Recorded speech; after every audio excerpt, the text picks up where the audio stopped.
할렐루야! 오늘은 세종을, 내일은 대한민국과 온 땅에 전도와 선교의 사명을 감당하는 세종순복음 드림교회입니다. 하나님의 사랑과 은혜가 치유와 응답이 있는 성령 충만한 교회입니다. 구독과 중보기도로 드림가족이 되어보세요. 오늘도 주 안에서 참 좋은 날입니다. 오늘 우리는 데살로니가 전서 5장 8절 이하를 공부하겠습니다. 8절 우리 다 같이 읽겠습니다. 우리는 낮에 속하였으니 정신을 차리고 믿음과 사랑의 호심경을 붙이고 구원의 소망의 투구를 쓰자. 우리 예수 믿는 사람은 낮에 속했단 말은 마귀는 흑암이고 예수님은 광명이거든요. 그런데 마귀에 속았던 우리가 하나님의 은혜로 흑암의 권세에서 건져내서 그 사랑의 아들 나라로 옮겼으니 어두움에서 빛으로 옮겼으므로 우리는 낮에 속한 사람들인 것입니다. 믿지 않은 사람은 가슴 속에 공중의 권세 잡은 자의 영이 있으므로 캄캄한 흑암이 들어와 있습니다. 그러나 예수 그리스도를 믿음으로 마음이 보혈로 씻어지고 성령이 들어오셔서 하나님의 영광이 오시면 흑암의 권세에서 건져내서 사랑의 아들 나라로 옮겨서 광명한 대낮에 수하게 된 것입니다. 밤에 사방을 살펴보면 아무것도 안 보이지 않아요. 앞이나 뒤나 옆을 어디 봐도 안 보이죠. 캄캄합니다. 더듬으면서 살아가다가 천길만길 벼락이 떨어지죠. 우리 동리에 옛날에 밤에 사냥을 나가던 한 집안이 있었습니다. 사냥을 해먹고 사는데 그때는 총이 허락되지 않았기 때문에 개로서 창을 만들어서 사냥개를 데리고 밤에 부자간에 사냥을 나갑니다. 밤에 사냥을 나가서 개들이 돼지나 짐승의 목을 물면 창으로 찔러서 잡아오곤 했습니다. 그래서 아침에 개선장군처럼 잡은 짐승을 걸머쥐고 오곤 했는데 하루는 어둡고 캄캄한 밤에 부자간에 사냥개를 데리고 사냥을 나갔는데 그만 너무나 어둡고 캄캄하니까 그 아버지가 발을 잘못 디뎌서 벼랑에 떨어져 죽었습니다. 아침에 돌아올 때 사냥한 사냥물을 들고 개선장군처럼 돌아오던 그가 아들이 아버지의 죽은 시체를 걸머쥐고 피투성이 된 아버지를 메고서 왔습니다. 슬픔과 절망에 빠뜨려졌습니다. 밤에 사냥을 나갔으니까 천지를 분간할 수 없어서 벼랑을 잘못 발로 뒹굴어 떨어진 것입니다.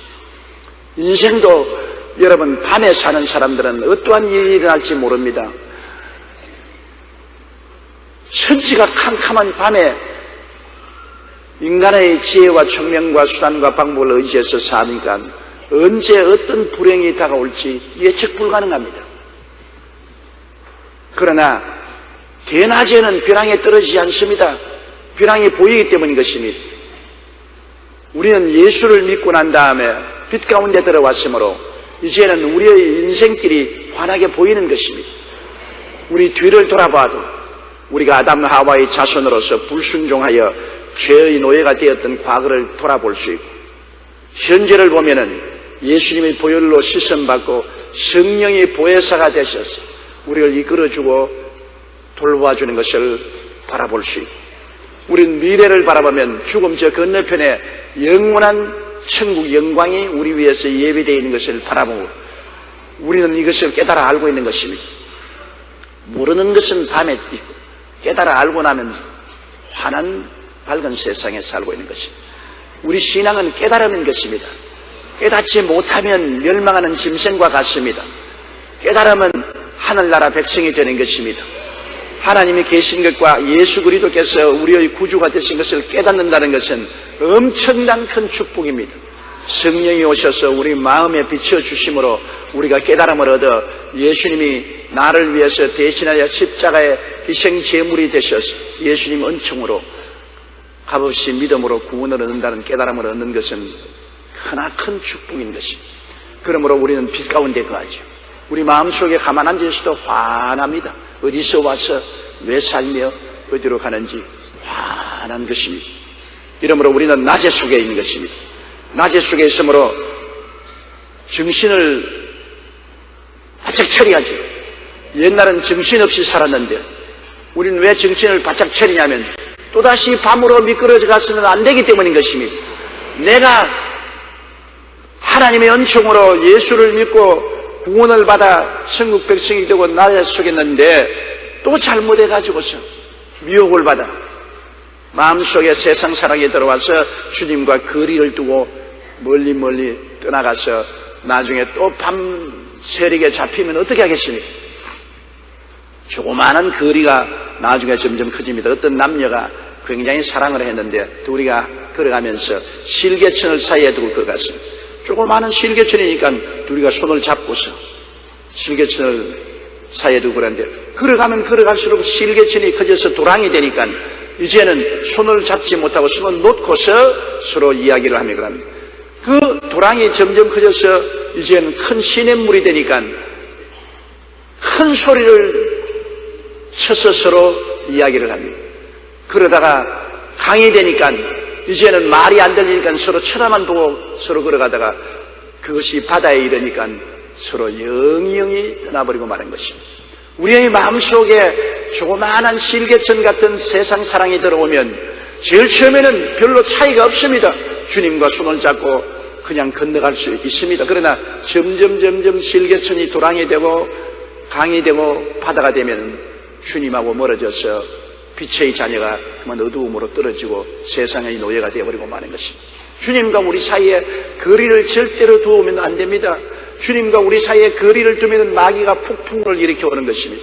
예수님과 내 사이에 세상 사랑이 들어와서 쇠기를 박으면 그때부터 영적으로 고통이 다가오고 심적으로 괴로움이 다가오고 생활에 풍랑이 다가오는 것입니다. 우리는 절대로 주님과의 사이에 거리를 두고서는 안 되는 것입니다. 이러므로 정신을 바짝 차려야 돼요.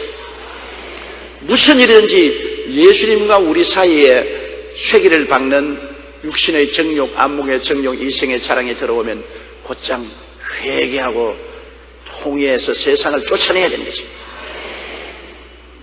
음식을 잘못 먹어서 아주 배가 고통스러운 사람은 가장 좋은 것이 화장실에 가서 토해내는 겁니다.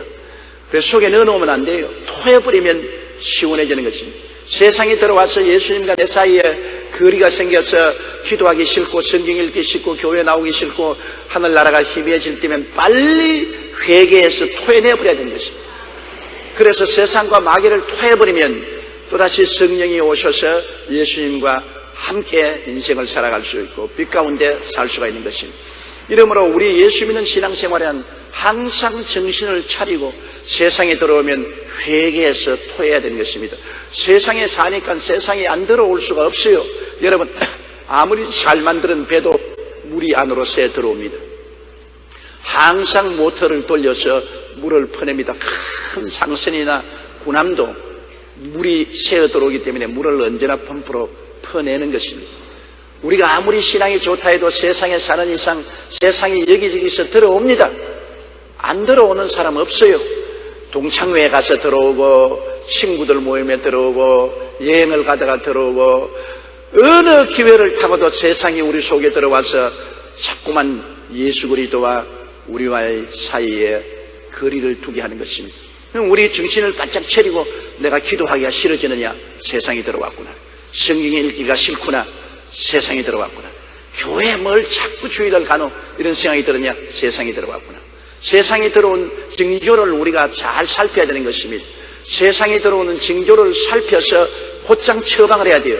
의사는 환자들이 여러 가지 진단을 해서 어떤 병이 들어오는지 빨리 발견해야 되는 것입니다. 그 병을 알아야 치료할 수 있습니다. 우리는 세상에 들어온 것을 알아야 세상을 쫓아내는 것입니다. 세상을 쫓아내는 제일 좋은 길이 회개하고 예수님의 보혈을 주장하면 세상은 한 길로 왔다가 일곱 길로 쫓겨나고 마는 것입니다. 정신 차려야 돼요. 경성하라 깨어라 너희 대적 마귀가 우는 사자같이 돌아다니며 삼킬 자를 찾는다.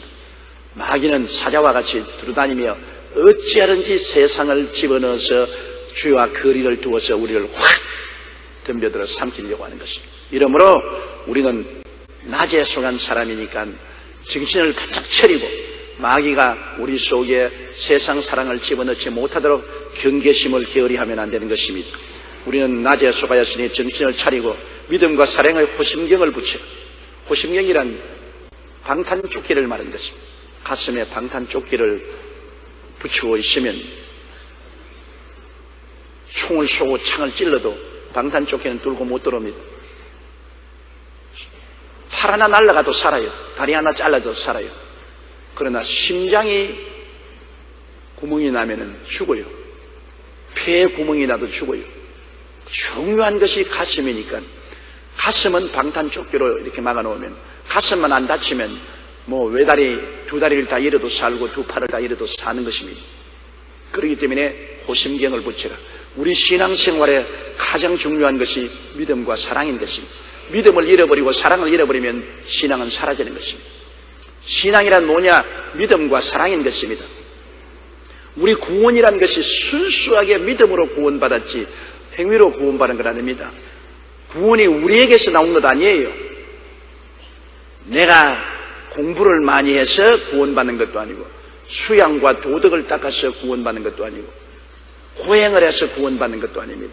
집안이 좋아서 구원받는 것. 구원은 도대체 우리에게서 나온 것이 아닙니다. 사람에서 구원이 나오는 것이 아닙니다. 그리고 우리의 행위에서 구원이 나온 것이 아닙니다. 착한 사람, 선한 사람이라고 해서 구원 나온 것이 아닙니다. 구원은 전적으로 예수님을 통해서 오는 것입니다. 예수님이 우리 죄를 위해서 십자가에 몸짓고 피 흘려 돌아가셔서 다 이루어 주셨기 때문에 예수님의 보혈을 의지해서 구원이 오지 천하 인간에게 구원받을 만한 다른 이름을 주신 적이 없습니다. 예수 이외에 구원이 없어요. 절대로 우리에게서 구원 나온다고 생각하지 마십시오. 우리의 행위로 구원 나온다고 생각하지 마십시오. 오직 믿음으로 구원받는 것입니다. 울어도 못하네, 힘쓰도 못하네, 참아도 못하네, 믿으면 하겠네. 믿음을 잃어버리면 심장에 구멍이 뚫린 것 같습니다. 영적으로 죽어버립니다. 가장 중요한 것이 예수 그리스도를 믿어 구원받는 신앙인 것입니다.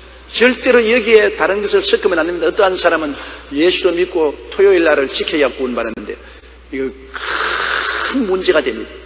무슨 예수님이 십자가에서 다 이루지 못해서 토요일 날 나를 하나 지키는 것을 보태야 됩니다. 그럼 예수님의 구원이 불완전하게 되고 마는 것입니다.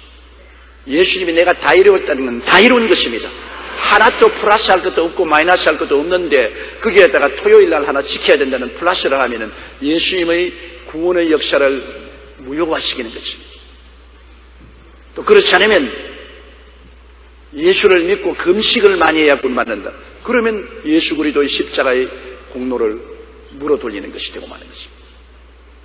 도대체 믿음 이외에 아무것도 구원에 플러스 마이너스 하면 안 되는 것입니다.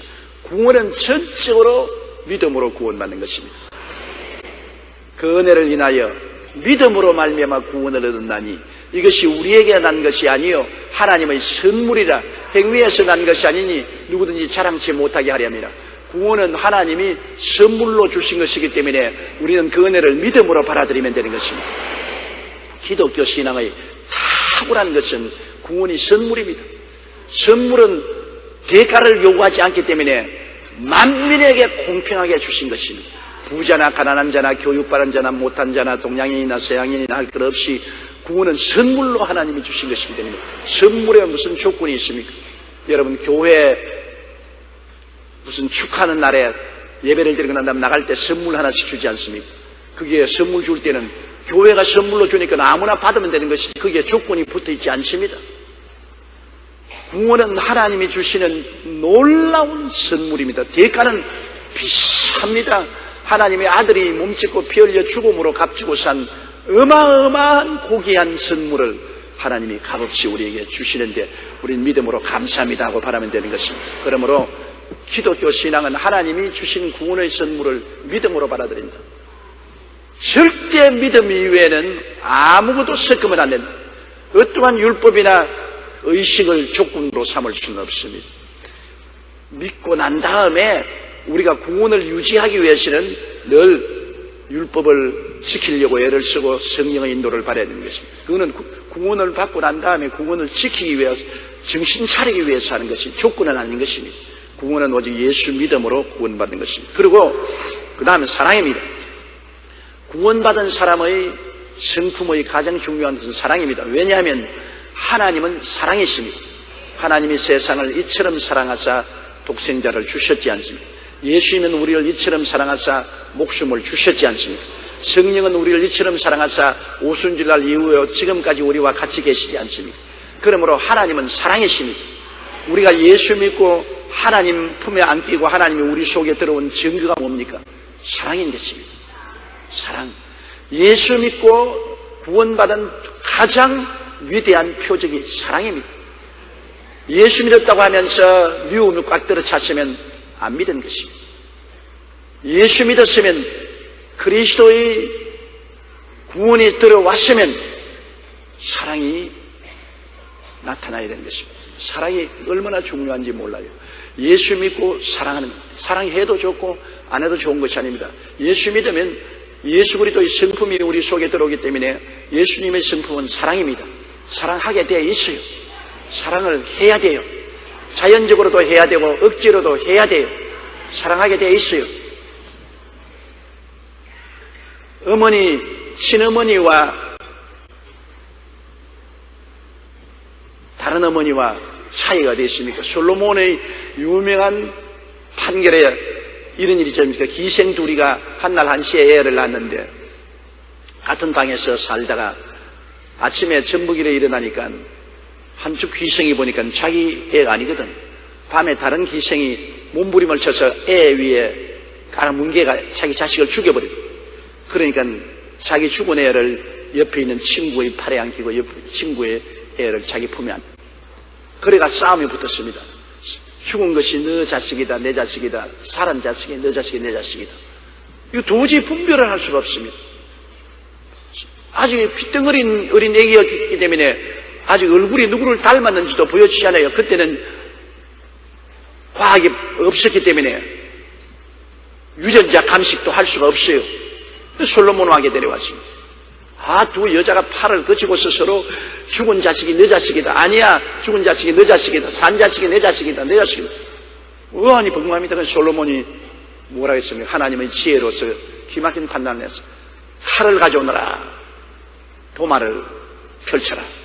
아기를 도마 위에 얹혀라. 그리고 둘이가 다 자기 자식이라니까 공평하게 칼로서 이 자식을 반을 짜게 해가지고서 두 여인에게 각각 반쪽씩 나누어 주라.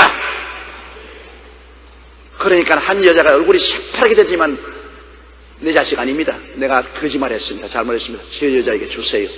내가 거짓말했습니다. 그쪽 다른 여자는 반 짜게 자고 짜게 자고. 그 임금님 참 올바른 판단했다고 반을 짜게 자고. 그러니까 솔로몬이 말해요. 내 자식이 아니라고 저 여자에게 주라는 이가 진짜 엄마고 반 짜게 자는 것은 거짓말 가짜 엄마다. 진짜 엄마는 자식에 대한 사랑, 본능적인 사랑이 불타는 것 같기 때문에 차라리 자식을 내가 소유하지 못할지라도 죽여서는 안 되겠지요. 그러나 진짜 자기 자식이 아닌 것은 내 자식 죽였으니 네 자식도 죽이자. 그렇게 나오지 않습니까? 사랑은 본능적으로 그렇게 넘쳐나지 않습니까? 그거는 어머니가 된 사람은 자동적으로 그 마음속에 자식에 대한 이런 사랑이 생겨나는 것입니다. 예수를 믿으면 본능적으로 사랑이 생겨나게 되는 것입니다. 예수님의 성품이 사랑이기 때문에 우리 주님을 구주로 모시고 주님이 들어와 있는데 사랑의 성품이 안 생길 수가 없습니다. 사랑의 성품이 생겨요. 그 사랑의 성품을 길러야 되는 것입니다. 사랑이라는 것은 언제나 이웃을 나처럼 이해하고 사랑하고 그리고 좋은 것을 나누는 것입니다. 여러분, 사랑을 어떻게 해요? 사랑이라는 것은 제일 고린도서 시간에 사랑은 오래 참고 사랑의 가장 조건이 오래 참는 것입니다. 사랑하면 참아요. 자식을 기를 때 못된 짓 하는 것을 부모가 얼마나 참습니까? 자식을 사랑하지 않고 이웃 같으면 못 참아요. 자식을 사랑하는 부모는 참지 않아요. 남편이 아내를 사랑하면 아내의 여러 가지 결점을 보고도 참지요. 아내가 남편을 사랑하면 남편의 잘못을 오래오래 참지요. 사랑이란 가장 중요한 것이 참는 것입니다. 사랑이라니까 늘 로맨틱해 가지고서 아이고, 그거는 감정이지 사랑이 아닙니다. 그것은 일시적으로 넘쳐난 감정이요. 그것은 언제 변할지 모르는 것입니다. 사랑이란 것은 그렇지 않습니다. 오래 참는 것입니다. 사랑이 무엇과 같느냐? 조선소하고 같습니다. 여러분, 쟁개미는 물을 넣고 불을 떼면 이따가 불을 끄면 쏴 하고 빨리 끓어오르고 빨리 식어버리는데, 조선소는 장작 불을 떼어도 상당히 오래 걸립니다. 부글 오래오래 떼어야 물이 끓기 시작하고, 불을 끄도 장작 조선소에 불을 뗀 그 물은 하루 종일 뜨끈하다고요. 그 우리 아버님과 어머님 어릴 때, 내가 어릴 때 가만 보니까 사랑 싸움을 하시는 거 보았다고요. 아버지께서 우리 어머니를 보고 당신은 좀 애교가 없다, 로맨틱하지 못하다. 홍두깨를 먹었는지 장작을 먹었는지 왜 그렇게 뻔뻔하냐. 그러니까 우리 어머니가 한 말이에요. 그런 말 하지 마소. 나는 조선소 같은 사랑이에요. 나는 세월이 흘러가도 변함이 없지만은 요사이 젊은 여자들 양푼같이 파르르 끌어올랐다가 싹 씻어버리는 그런 것 아니에요. 그 말이 맞아요. 우리 아버지 어머니 18살, 19살에 결혼해가지고서 지금 93살, 94살까지 같이 사시잖아요. 조선소 사랑입니다.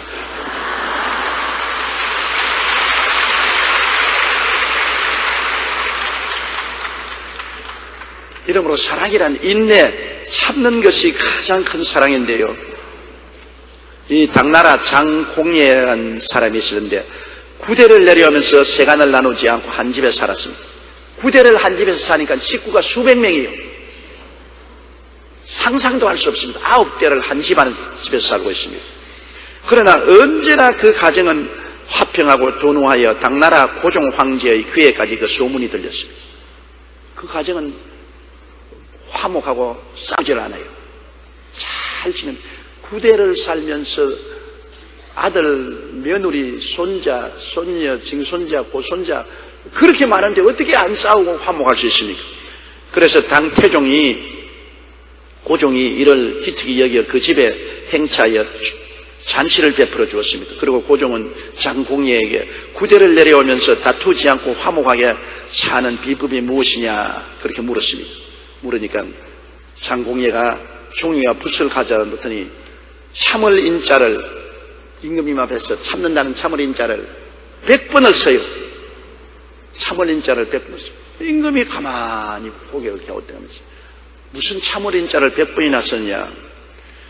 그가 말하기를 많은 사람이 살면서 화목하지 못하면 어른들의 의복과 음식이 고르지 못하든지 젊은이들의 예절이 잘못되는지 하는 데서 비롯되는데 오직 참는 것으로서 저희 집안의 헌법을 삼고 있습니다. 누구나 서로 이해하고 참는 데서 자연스럽게 말이 없고 가정이 화목하게 됩니다.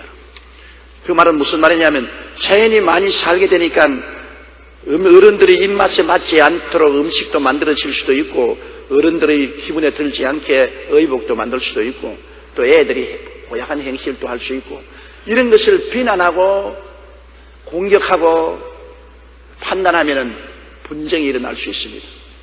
그러므로 이 장예공 집안에서는 장예공으로부터 시작해서 집안에 헌법을 하나 세워놓는 것은 절대로 비평하지 말고 참으라. 얼마나 참느냐? 100번을 참으라. 여러분, 우리가 100번을 참으면 싸움 안 하게 되는 것입니다. 10번 참기도 힘든데 100번을 어떻게 참니? 편안할 때야 참을 수 있다고 생각하지만은 나무에 애간장을 확 긁어 놓을 때 참아집니까? 더구나 부부 싸움할 때 그렇게 좋던 부부가 나무에 상자를 들어서 잡아 당겨내려고 하는 것입니다. 싸울 때는요, 이기려고 하기 때문에, 남에게 골탕을 먹이려고 하기 때문에 있는 말 없는 말 다 한다고. 더구나 여성들은 과거 기억이 아주 좋아가지고서 싸움하면 옛날 그때 먹은 이야기 다 끄집어낸다고. 여성들은 정말 놀라워요. 다 잊어버렸다고 생각했는데 그 옛날 잘못한 까지 다 끄집어내가지고서 그냥 상자를 쥐어 터는 겁니다. 그런데 그걸 참을 수가 있습니까? 그러나 사랑은 오래 참는 것이기 때문에 그러나 참아야 돼요. 그러므로 장예공예의 말을 여러분 기억하고 100번을 참으십시오. 문제가 생기거든 마음속에 참을 인자를 100번 적으십시오. 하나, 둘, 셋. 100번을 적다가 보면 화가 없어집니다. 정말 하나님 보십시오. 하나님이 인생을 지어놓고 인생이 하나님께 거역하는 죄를 얼마나 짓습니까? 우리 자신의 생애도 우리가 한번 돌이켜보세요. 살아온 세월을 돌이켜볼 때 하나님 앞에 잘한 것은 없고 못한 것밖에 기억이 안 나지 않아요? 얼마나 못되게 굴었어요. 생각으로 말로 행위로 내내 못되게 굴어도 하나님이 오래오래 참으심으로 우리를 버리지 않고 성령으로 우리를 회개시켜 주시고 이끌어 주시는 은혜인 것입니다. 사랑은 참는 것입니다. 그러므로 우리 예수 믿는 사람의 가장 심장과 폐가 뭐냐? 심장이 믿음이라면 사랑은 폐와 같습니다. 그러므로 사랑은 참는 것이기 때문에 우리의 믿음에 인내력이 있어야 돼요. 하나님도 꾸준하게 믿어야 돼요. 처음 예수 믿어서 산에 가서 성령 받아봤다고 방언 말하면서 내가 제일이다. 저 권사, 저 집사, 제가 아무것도 아니다. 그건 웃기는 소리입니다, 여러분. 처음 은혜 받았다고 뛰고 꿀리는 것 누구든지 다 해요. 그러나 오래 집사가 되고 권사가 되고 끊임없이 꾸준히 예수 믿는 이게 귀하다고요. 꾸준하게 신앙생활은 한 번에 잘 믿는다고 야단 법석을 하다가 또 그냥 죄 짓고 세상으로 나가고 하는 변화무쌍한 이 신앙은 신앙이라고 볼 수 없어요. 신앙도 하나님을 향한 신앙 꾸준히 참는 데 있고, 우리 가정에서도 예수 믿는 사람이 신앙을 얻었으면 꾸준히 옛날에는 말대꾸하고 싸우고 자기 논리를 세우고 타당화했는데 그 다음부터는 꾸준히 참는 것입니다. 왜 참을 수 있습니까? 하나님이 날 알아주시기 때문에 참을 수가 있는 것입니다. 남이 다 나 몰라줘도 하나님이 날 알아주시고, 남편이 나를 몰라줘도, 아내가 날 몰라줘도 내가 하나님이 날 알아주시니 하나님께 부르짖어 기도하고 참을 수가 있습니다. 또 우리가 교회 생활할 때라도 구역, 지역에 같이 있으면 사람인 이상 서로 부딪히지 않아요. 부딪히면 비평하고 평론하고 미워하고 판단할 수 있지만은, 그러나 사랑을 실천하는 사람은 꾸준히 참습니다. 왜냐하면 하나님이 나를 알고 계십니다. 결국에 나를 심판하시는 하나님이시니까 하나님께 맡기고 꾸준히 참는 사람이 언제나 나중에 이기는 것입니다. 참는 사람이 이겨요.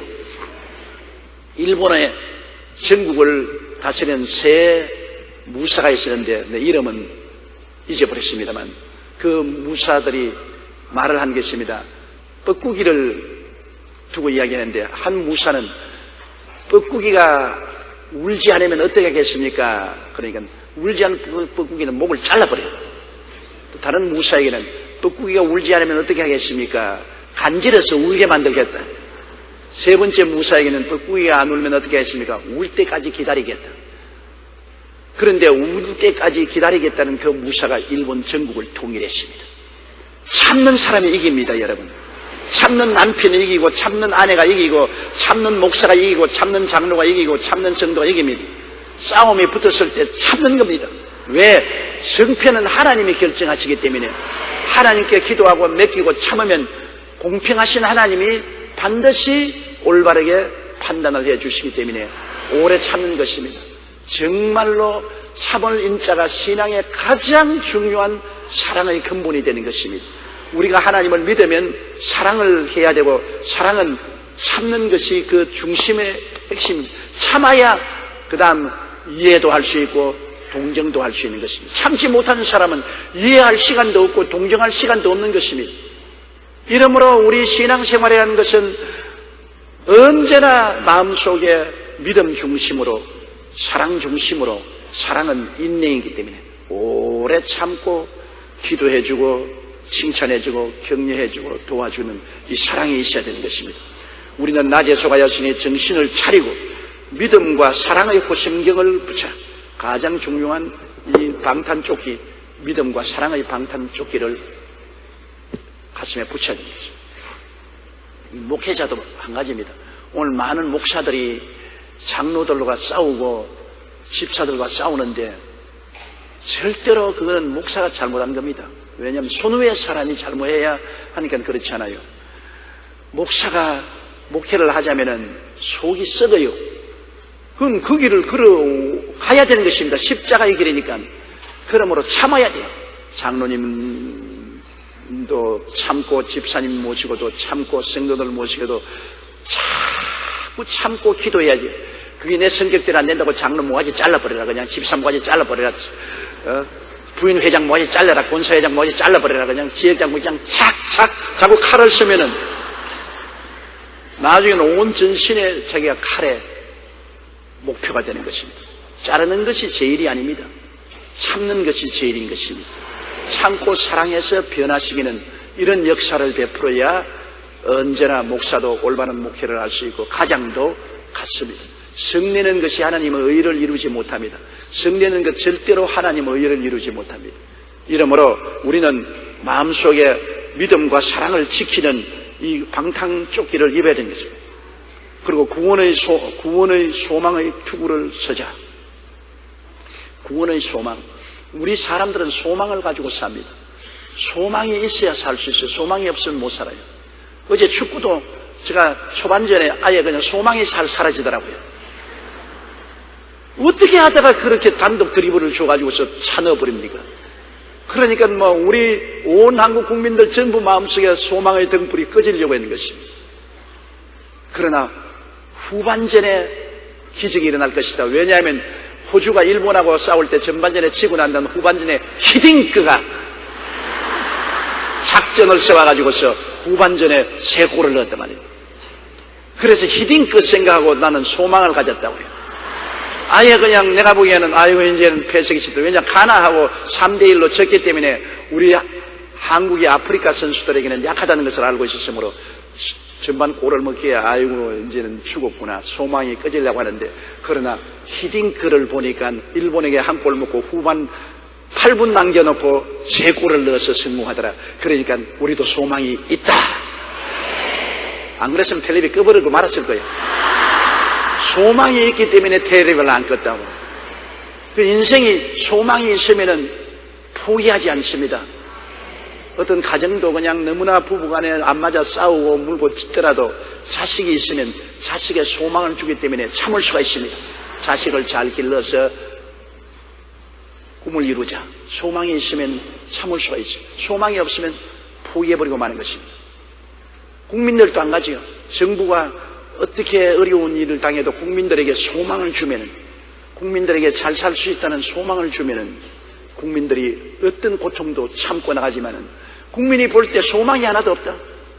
김금태 씨가 한 말 것처럼 빵이 하늘인 것을 알았다고 하는 것처럼 국민에게는 잘 살게 해주는 것이 하늘입니다. 정치적으로 사회적으로 이념적으로 어떻고 저떻고 나도 잘 모르겠는데 일반 사람들이 어떻게 알아요? 골치 아프지 않아요? 국민들이 잘 먹고 잘 입고 잘 살게 해주는 것이 정치인 것입니다. 그런 소망을 넣어주면 국민들이 다 지지해요. 잘 먹고 잘 입고 잘 살게 해주는데 왜 지지 안 해요? 그런데 잘 먹고 잘 입고 잘 사는 것은 제껴놓고 난 다음 무슨 이념 문제, 역사 문제, 사회적인 문제를 골치 아프게 자꾸 이야기하고 있으면 국민들이 염증을 내는 것입니다. 그 서로 올바르다 할지라도 국민들이 염증을 내요. 이러기 때문에 소망이 얼마나 중요한지 모릅니다. 소망 없으면 안 돼요. 저는 사람들이 48년 동안 어떻게 목회했냐고 물으면 소망 목회 48년이라고 말했습니다. 예수 그리스도 안에 있는 소망을 저는 설교했습니다. 48년 동안 예수 그리스도 안에 있는 소망을 설교했기 때문에 우리 교회가 세계 최대의 교회가 된 것입니다. 그렇지 않고 교회에 와서 자꾸 교인들을 헐뜯고 정지하고 심판했으면 다 도망치고 말았을 거예요. 소망이 없는데 왜 가요? 그렇지 않아요? 무엇 때문에 전철 타고 버스 타고 이 머나먼 여의도길이까지 옵니까? 소망이 있기 때문에 오는 것입니다. 내가 말씀을 들어서 내 문제가 해결되고 하나님의 은총과 축복을 받고 심신의 치료를 얻고 축복을 받을 것이라는 소망이 있기 때문에 오는 것입니다. 소망이 얼마나 중요한지 모릅니다. 이 성경에도 구원의 소망의 투구를 쓰자. 머리에 투구를 쓰는데 머리에는 언제나 소망을 잊지 말라는 것입니다. 희망을 버리면 안 됩니다. 우리 기독교 복음의 가장 위대성은 예수 그리스도를 통해서 우리에게 하나님이 희망을 준 것인 것입니다. 예수 그리스도의 십자가를 통하여 죄인에게는 용서받고 의롭게 되고 하나님 영광에 참여할 소망을 준 것입니다. 믿음으로 용서와 의와 소망을 주었으니 어떤 죄인도 주님께 나오면 용서받고 의롭게 되고 영광을 얻을 소망을 얻으니 얼마나 좋습니까? 소망. 그리고 이 세상 마귀와 세상에 찌들어진 사람도 예수께 나오면 성령이 오셔서 죄와 사망의 법에서 해방시켜 주시고 성령으로 채워주신다는 소망이 있습니다. 성령으로 말미암아 죄와 사망에서 벗어날 소망이 있으니 얼마나 좋습니까? 병든 사람, 예수님이 채찍에 맞았으므로 병고침을 받았다는 소망을 얻을 수가 있습니다. 어떤 병이 걸려도 주님을 찾아 나오면 치료받을 수 있는 소망이 있습니다. 또 어떻게 가난하고 헐벗고 굶주리고 낭패와 실망을 당해도 십자가에 나오면 아브라함의 복을 받을 수 있다는 소망이 있습니다. 하나님이 아브라함의 복과 형통을 우리에게 주시는 소망이 있죠. 그리고 육신의 생명이 끝나고 죽더라도 예수 그리스도와 더불어 부활해서 하늘에 올라가 보좌 우편에 앉는다는 소망이 있는 것입니다. 기독교의 복음은 소망이요. 사랑하는 자여 내 영혼이 잘됨같이 내가 범사에 잘됨에 강건하기를 간구하노라. 얼마나 소망찹니까? 전인 구원.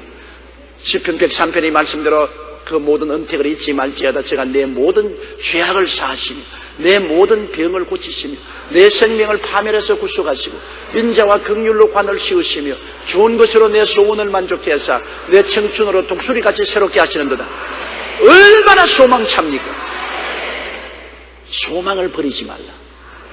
소망, 구원의 소망의 투구를 써라. 예수 그리스도 안에서 주님이 주시는 이 구원의 소망의 투구를 써라. 십자가를 바라보지 않으면 소망 없습니다. 이 세상 소망은 구름 같고 부귀와 영화도 한 꿈일세. 이 세상의 소망은 구름과 같이 사라지는 것입니다. 그러나 예수 그리스도에는 구원 속에 소망이 있는 것입니다. 구원의 소망입니다. 예수 그리스도의 십자가 소망입니다. 십자가 없는 소망은 소망이 아닙니다, 여러분. 그것은 다 조합니다. 향기가 없는 인조꽃입니다. 십자가야말로 우리에게 진실로 영원한 소망의 근원이 되는 것입니다. 우리가 살든지 죽든지 흥하든지 망하든지 성하든지 쇠하든지 낙심하지 않을 수 있는 것은 십자가가 있기 때문인 것입니다. 그리스도가 십자가에서 우리를 향해서 수고하고 무거운 짐진 자들은 다 내게로 오라. 내가 너를 쉬게 하겠다고 했으니 주 예수 그리스도 안에서 내 영혼이 잘되고 범사에 잘되며 강건한 소망이 있습니다. 내가 절망에서 일어날 소망이 있는 것입니다. 우리는 오늘날 소망의 투구를 써야 되는 것입니다. 예수 그리스도를 바라보고 소망을 버리지 마십시오. 소망을 가지십시오. 왜냐하면 하나님은 소망의 하나님이 되시는 것입니다. 마음의 소원을 이루어 주겠다고 시편 37편 4절에 말했습니다. 야훼를 기뻐하라. 제가 내 마음의 소원을 이루어 주시리로다. 그렇기 때문에 우리는 낮에 소관이 정신을 차리고 믿음과 사랑의 호심경을 붙이고 믿음과 사랑의 방탄조끼를 가지고 그 다음에는 머리에는 구원의 소망의 투구를 써라. 구원, 예수 그리스도의 십자가를 통해서 주시는 구원에 대한 소망을 주면은 금세 안심 내세 복락. 금세 안심 내세 복락. 금세도 주님이 같이 가시니 안심이 되고 내세는 끝없는 소망. 소망이 신자입니다. 사람이 소망이 있으면 마음이 긍정적이 되는 것입니다. 희망이 있는데 부정적이 될 때가 있어요.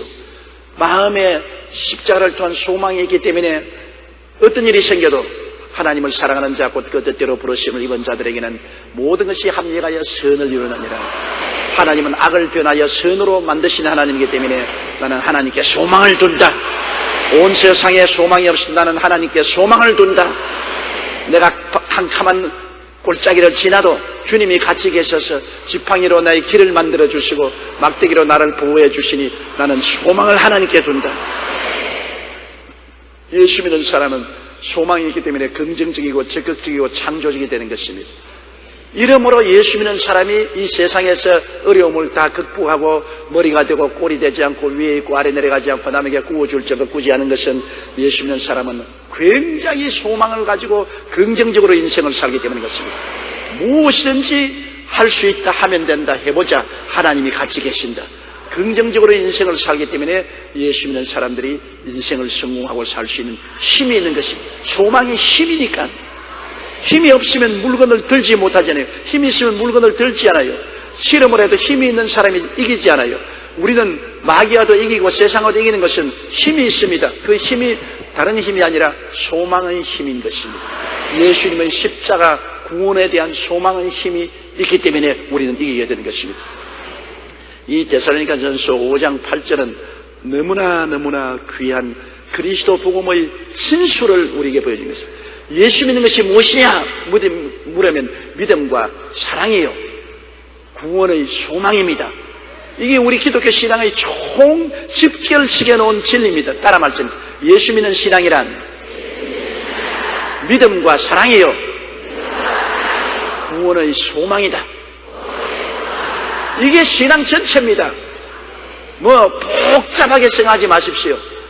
예수 그리스도를 믿음으로 구원받고 그리스도의 사랑을 받아서 인내하면서 사는 것이 우리 신앙이고, 우리는 항상 예수 그리스도의 십자가 구원을 깨달아 알아서 머리에 이해를 해서, 투부니까 머리에 이해를 해서 소망을 가진다.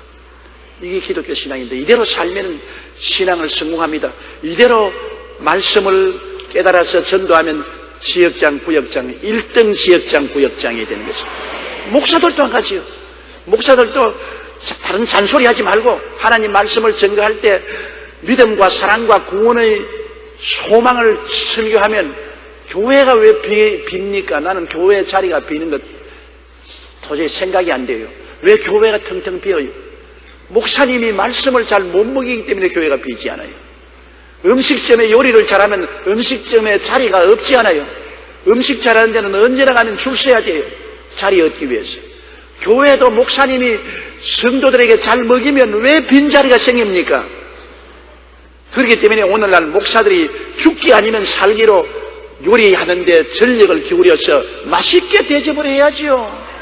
교인들의 입맛이 착착 붙도록 맛있도록 요리를 해서 대접을 하면 왜 교회 자리가 비어요? 왜 교회가 부흥이 안 돼요? 자꾸 세대의 책임을 돌리고 성도들에게 기도를 적게 한다, 뭐 전도를 안 해온다, 그런 책임을 성도들에게 돌리면 안 돼요. 전적인 책임이 주의 종에게 있습니다. 주의 종이 성도들을 잘 먹이면 하지 마라 해도 기도하고, 전도하지 마라 해도 전도하고, 기도하지 마라 해도 기도하고 열심을 냅니다. 왜냐하면 안 믿는 사람 한 두서너 번 데려와도 목사가 그걸 낚아채지 못하면 그 다음에 안 데려옵니다. 데려와봤자 소용이 없다. 그러나 데려오는 자마다 교회 와서 목사님 설교를 듣고 착착 낚아지고 예수를 믿으면 재미가 있어가지고서 또 데리고 와야지, 또 데리고 와야지. 그래야지. 그런 일이 생겨요. 제가 48년의 긴 세월 동안 목회를 하고 온 세계를 돌아다니면서 보니까 교회의 부흥은 주의 종이 얼마나 말씀을 맛있게 전하는 자에 딸려 있는 것을 알았었습니다. 성도들에게 책임 전가하면 안 돼요. 주의 종에게 전적 책임이 있는 것입니다. 자, 9절 우리 보십시다. 하나님이 우리를 세우시면 노하심에 이르게 하심이 아니요 오직 우리 주 예수 그리스도로 말미암아 구원을 받게 하셨습니다. 하나님이 우리를 부르신 것은 하나님이 우리 심판하려고 부르신 거 아니지 않아요. 예수님이 십자가에서 우리 대신해서 심판을 다 바라버리기 때문에 예수님 날개 밑에 들어가면 심판이 없어요. 예수님이 우리 대신 심판받았는데요, 예수님 날개 밑에 들어가서 주 날개 밑 내가 편히 거하네, 우리는 편히 거할 수가 있는 것입니다. 아무리 하나님의 심판의 폭우가 쏟아져도 예수님의 날개가 우리를 덮고 있어요. 뭐 비 오는 날 비가 쏟아져도 암탉이 꾹꾹꾹꾹꾹꾹꾹 하면 병아리가 쫓아와서 엄마 날개 속에 따들어가면 엄마가 품고 있습니다. 물이 엄마 벼슬을 통해서 툭툭툭 흐르고 날개 위에 줄줄줄줄 흘러가도 엄마는 비에 젖어도 새끼는 따뜻하고 평안하고 보송보송하게 비를 피할 수 있는 것입니다. 예수님의 날개 아래 피하고 있으면 하나님의 진노가 예수 그리스도를 통해서 십자가에서 다 이루어졌기 때문에 그리스도 안에서는 진노가 없는 것입니다. 카나다에서 두 사람 사냥꾼이 사냥을 하러 갔는데 가을에 그냥 억새풀이 굉장히 많이 나 있고 말라 있는데 불이 붙으면 뭐 산 전체가 불덩어리였는데 갑자기 우 하는 소리가 들리거든요. 보니까 불이 붙어온단 말이에요. 산불이 바람을 타라 붙어오는데 그건 도망쳐서는 도저히 피할 수 없습니다. 그러니까 사냥꾼 한 사람은 나무 위에 기어 올라갔어요. 나무 위에 기어 올라가니까 불이 확, 제가 나무를 싹 태워버리니까 그냥 숯구멍이 되어버리고 말았습니다. 그러나 다른 사람은 살아났습니다. 어떻게 살았냐? 확 불이 붙으니까 빨리 라이터를 가지고서 자기 앞에 불을 붙였어요. 그러니까 맞불을 놓아서 불이 타는데 탄 자리 안에 쪼그리고 앉아있으니까 불이 와서도 탈 곳이 없으니까 뛰어넘어가 버렸습니다. 살았어요. 맞불을 붙이는데 여러분, 하나님의 진노의 심판이 올 때 맞불을 붙여서 이미 태워버린 곳이 십자가입니다. 예수님이 십자가에서 하나님의 진노를 받았습니다. 제가 찔리면 우리 허물을 인하며 제가 상하면 우리 죄악을 인하미라. 제가 징계를 받음으로 우리가 평화를 누리고 제가 채찍에 맞음으로 우리가 나음을 입었도다. 우리는 다 같이 그릇 행하여 각기 제길로 가거늘 야외에 계신 우리 무리의 죄악을 저에게 담당시켰다. 예수님이 우리를 대신해서 하나님의 진노의 불을 받아서 다 태워버렸습니다. 하나님의 심판의 불이 내려와도 태울 곳이 없습니다. 예수 안에 들어와야 삽니다. 개인적으로 지금 우리가 죽어도 심판을 받지 않은 것은 우리는 사망에서 생명으로 옮겨졌습니다. 예수 안에서는 심판이 없고 죽으면 우리 영혼이 하나님 앞에 할렐루야 품 안으로 들어가는 것입니다. 예수 밖에 있는 사람은 자기 일생의 죄를 대신 짊어지고 심판을 받아 음부로 떨어지는 것입니다. 그 죄악을 청산을 못하기 때문에 우리는 예수 안에 청산되었기 때문에 심판받지 않지요. 나중에 7년 환란이 임할 때 우리는 7년 환란을 당치 않은 것은 예수님 안에서 이미 심판을 받았기 때문에 7년 환란은 이 땅을 심판할 때이기 때문에 주님은 우리를 심판할 수 없습니다. 우리는 다 예수 그리스도 안에서 공중에 올라가서 7년 환란 동안에 환란을 피하고 나중에 지상 재림할 때 주님과 같이 재림하는 것입니다.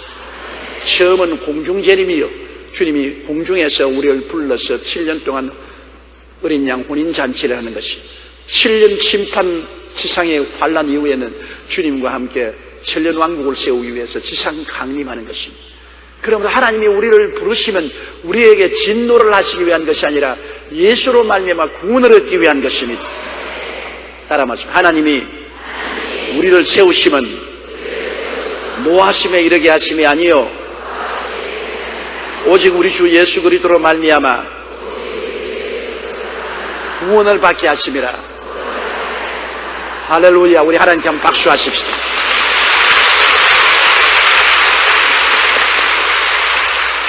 예수님 우산 밑에 들어가 있고 예수님 날개 밑에 있는 축복은 금세 영세 효과를 발생하는 것입니다.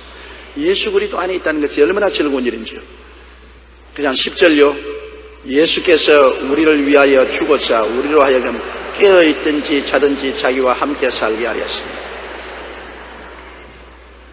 우리가 예수 믿는다는 것은 예수님 안에 들어가고 예수님 우리 안에 들어가고 하나 되는 건 아닙니까? 하나님이 사람으로 오신 것은 우리와 같은 사람이 되었습니다. 공동체 속에 하나가 됩니다. 예수님 십자가에 올라간 것은 우리 인류를 다 안고 십자가에 올라간 것이기 때문에 예수 죽음 내 죽음, 예수 무덤 내 무덤, 예수 부활 내 부활, 예수 성천 내 성천, 우리가 전부 그리스도 안에서 하나가 된 것입니다. 그리스도 안에서 하나가 되었습니다. 우리 축구 시합하는 거 보십시오. 우리는 괜히 프랑크푸르트에 가서 공도 안 차면서 우리가 여기서 지면 졌다고 통곡을 하고 이기면 이게 또 왜? 축구 선수하고 하나가 되어 있는 것입니다. 우리는 대한민국이라는 큰 나라의 테두리 안에서 축구 선수가 우리나라를 대표하는 것이 나를 대표하는 것이 되기 때문에 이기는 것도 내가 이긴 것과 같고 지는 것도 내가 지는 것과 같습니다. 그렇지 않아요? 지면 내가 완전히 졌다 좌절하고 이기면 내가 이겼다 좋아. 한 골 먹으니까 전부 다 축구 선수가 졌는데 왜 우리가 야단입니까? 전부 다 이쁘다. 그러다가 한 골을 넣으니까 내가 보니까 상판 모르는 남녀가 서로 끌어안고 좋다고. 그 왜냐? 축구 선수와 우리가 일체감을 가지는 것입니다. 축구 선수가 이기는 것이 내가 이기는 것이고 축구 선수가 지는 것은 내가 지는 것이 놀라운 일체감이. 예수님이 사람으로 온 것은 우리가 일체가 되기 위해서 오신 것입니다. 예수님이 사람으로 온 것은 인간으로서 일체가 되어서 예수님이 십자가에 올라간 것은 우리가 함께 올라간 것입니다. 우리가 다 함께 슬퍼하고 좌절하고 절망한 예수님이 부활한 것은 우리가 함께 부활한 것입니다. 박수를 치고 할렐루야. 예수 천당 내 천당입니다. 그러니 우리 예수 믿는 것은 그리스도 안에서 살아도 함께 살고 죽어도 함께 죽는다. 어찌할 수가 없습니다. 예수님이 인류와 공동체에 함께하기 위해서 오셨기 때문에 예수 그리스도는 혼자 사는 생애가 아닙니다. 예수님의 33년의 생애도 우리와 함께 살았고 예수님의 십자가도 우리와 함께 올라간 것이고 예수님이 무덤에 들어간 것도 함께 들어간 것이고 부활한 것도 함께 부활한 것이고 예수 천당도 우리와 함께 우리 천당이 된 것입니다. 예수님이 부활하셔 천당에 올라갔다는 것은 여러분 우리가 함께 이미 천당에 올라간 것과 같은 것입니다. 참으로 놀라운 것은 예수님의 제자들이 예수님을 3년 반 동안 따라다니면서 전도하고 가르치고 병 고치는 것을 다 보았습니다. 다 보았죠. 그러나 예수님이 겟세마네 동산에서 잡힐 때 예수님을 안 믿은지 않은데 제자들이 예수 믿는지 않는지 다 달아났습니다. 다 이때는 36개를 놓는 것이 제일 좋다. 다른 제일 수혜자인 베드로까지 예수를 억지로 따라갔다가 안나사와 가야바의 뜰에서 3번이나 예수님을 모른다고 저주까지 하면서 부인했습니다. 그랬는데 무엇이 어떻게 되었기에 이 제자들이 한 사람도 남김없이 그 위에 오순절날 이후에 순교를 당했습니까? 다 창에 맞아 죽고 혹은 칼에 맞아 죽고 혹은 십자가에 못 박히고 혹은 참수당하고 다 죽음으로써 그리스도를 전까지 36개 놓고 도망 안 쳤습니다. 왜냐? 그들은 예수 그리스도의 세계를 보고 배울 때는 반신반의였습니다. 정말로 주님이 구주이실까? 반신반의를 했기 때문에 예수님의 가르침도 위대하고 병고침도 위대했지만은 그러나 반신반의했습니다. 그래서 그들이 예수님 십자가에 죽은 건 눈으로 똑똑히 보았어요. 자기들 눈으로 자기 주님이 십자가에 못 박는 걸 똑똑히 보고 겁이 나서 다 도망쳐서 숨었어요. 그런데 3일 만에 부활하셔서 그들 가운데 예수님이 나타난 걸 똑똑히 보았습니다. 똑똑히 부활한 예수님을 죽는 것도 확실히 보았는데 부활한 것도 똑똑히 눈으로 보았어요. 그러고 난 다음에 그들 보는 앞에서 하늘로 승천하는 것도 똑똑히 보았습니다. 그리고 오순절 날에 하늘에 올라가서 보내겠다는 성령을 보내서 성령 받았습니다. 그 하니까 야 이거 진짜다. 이제 반신반의가 아닙니다. 우리가 죽는 거 직접 보았어. 부활해서 우리 모임에 한두 번도 아닌 수십 차 나타났어. 우리 눈앞에서 성천했어. 약속한 대로 성령 받았어. 야 주님은 진짜 주님이시다. 진짜 예수 믿으면 죽어도 살고 살아도 산다. 너무나 확신했기 때문에 예수님 겟세마네 동산에서 다 버리고 도망간 제자들이 그 다음에는 예수 그리스도의 복음을 위해서 다 목숨 바랬던 것입니다. 여러분 우리 믿는 예수 그리스도 신앙은 진짜입니다. 가짜 아닙니다. 진짜로 죽은 예수님이 진짜로 부활했고 진짜로 성천했고 진짜로 성령 보내주십니다. 그러므로 예수 그리스도의 제자 12제자가 나중에 다 순교를 당했다는 것은 의미가 굉장히 깊습니다. 그들이 여러분 가짜로 믿었으면 왜 목숨을 내놓습니까? 그것도 한두 명이 아닌 제자가 모두 다 순교를 당해도 부인하지 않았습니다. 모두 다 예수님을 버리고 도망친 그 엉터리 제자들이 나중에는 전부 다 참터리 제자가 됐어요. 왜냐? 자기 눈으로 보았으니까. 죽는 거 확실히 보았어요. 확실히 부활해서 찾아온 거 보았고 확실히 성천하는 거 보았고 확실히 성령 오시는 거 체험했기 때문에 그들은 의심할래야 의심할 수가 없었습니다. 그래서 그들은 정말 예수 믿으면 죽어도 살고 살아서 예수 믿으면 죽지 않는다.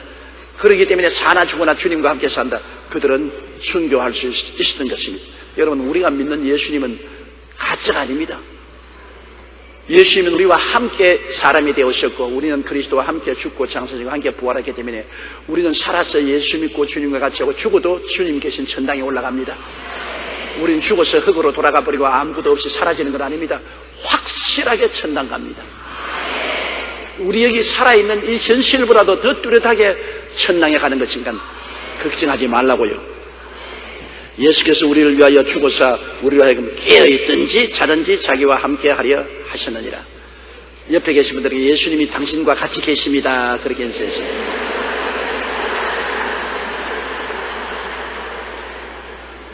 주님이 같이 계시기 때문에 우리는 강하고 담대할 수 있습니다.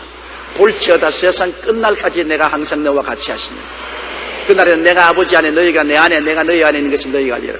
왜 내가 담대할 수 있습니까? 어떻게 용감할 수 있습니까? 그것은 예수님이 같이 하기 때문에 용감하고 담대할 수 있습니다.